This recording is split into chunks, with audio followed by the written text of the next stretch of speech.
শাকিব ও কণাকে অভিনন্দন জানালেন অপু বিশ্বাস। ঢালিউড সুপারস্টার শাকিব খান তুফান সিনেমা দিয়ে ঝড় তুলেছেন দর্শক হৃদয়ে।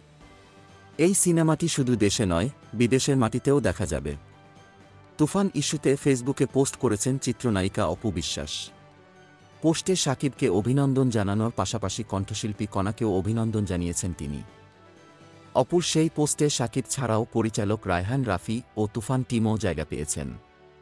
ঈদে মুক্তি পাওয়া সিনেমার অভিনব সাফল্যের জন্য সবাইকে অভিনন্দন জানিয়েছেন অপু। মঙ্গলবার দুপুরে ভেরিফায়েড ফেসবুক পেজে অপু একটি ছবি পোস্ট করেন।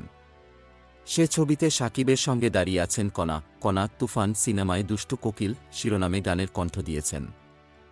তাই শাকিবের সঙ্গে কণার ছবি নিজের ফেসবুকে পোস্ট করেছেন অপু। এ ছবির ক্যাপশনে অপু লেখেন, অভিনন্দন কণা আপু, অভিনন্দন রায়হান রাফি ভাইয়া, অভিনন্দন তুফান টিম। এরপর দুটি লাভ ইমোজি জুড়ে দিয়ে গ্লোবাল সুপারস্টার শাকিব খানকে অভিনন্দন জানান অপু। রায়হান রাফি পরিচালিত ৮ কোটি টাকা ব্যয়ে নির্মিত তুফান সিনেমা এখন প্রেক্ষাগৃহে হাউসফুল চলছে। ঈদে মুক্তি পাওয়া ৫টি সিনেমার মধ্যে দর্শক আগ্রহের শীর্ষে রয়েছে সিনেমাটি।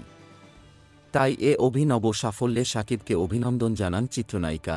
তুফান সিনেমার কেন্দ্রীয় চরিত্রে অভিনয় করেছেন শাকিব খান। আর গুরুত্বপূর্ণ একটি চরিত্রে অভিনয় করেছেন চঞ্চল চৌধুরী। আছেন দুই নায়িকা ঢাকার মাসুমা রহমান নাবিলা ও কলকাতার Mimi Chakraborty. Golam Mostafa, desk report, BE news, Dhaka.